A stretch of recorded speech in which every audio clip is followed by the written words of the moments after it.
Spider-Man 1.0 was announced all the way back in 2016, and at that time there had only been one attempt by Revoltech to make Marvel's most popular character, and that came in the form of the Raimi Spider-Man 3 Spidey. Revoltech at this time had been known for their unique and advanced articulation system that allowed for an increased range and posability.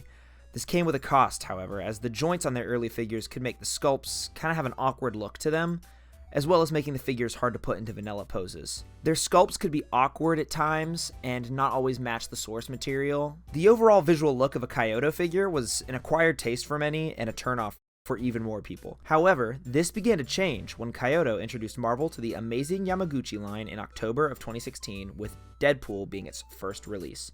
Reception to the figure was extremely positive, and that would continue to be the case with the second release in the line, the Amazing Yamaguchi 1.0 Spider-Man. He was announced in 2016, with prototypes being seen at New York Comic Con that year. People were impressed to see a Spider-Man figure that looked decent in vanilla poses, but when it was put into its more dynamic poses, people, including myself, went absolutely wild. This was a 1/12 scale Spider-Man that was able to hit poses people couldn't even imagine.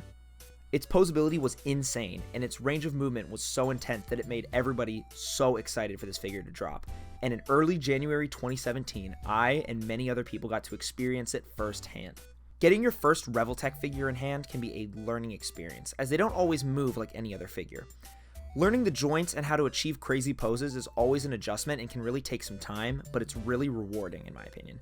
Once you can pose a Revoltech well, you can pose anything well. The 1.0 came packed with various hands, webs, and interchangeable eyes, something that I had never seen before on a figure. I love the options they chose for eyes too. They gave you a perfect size for the regular eyes, but the squinting eyes are probably my favorite. No other Spider-Man has a look quite like this in my opinion. Something about it is just so menacing. The textured webs are fantastic, and the paint is just great. The blue on his legs sparkles and shines in the light in just the right way. It gives it some really nice texture. Now, he's not perfect. For example, the short webs have this overhanging bit of web that extends past where the web plugs into his hand, and when it's tilted down, it just looks kind of weird. And the shoulders on the figure can be a challenge to make look good in photos, especially vanilla poses. But when I got the figure in hand in 2017, I did not care about any of that. I finally had a figure that could hit any pose I wanted. Want Spider-Man doing a crawling pose with his arm actually extended in front of him? 1.0 can do it. Want Spider-Man doing a deep squat with both hands on the ground? Want the most twisted, out-of-control web-swinging pose? 1.0 has you covered.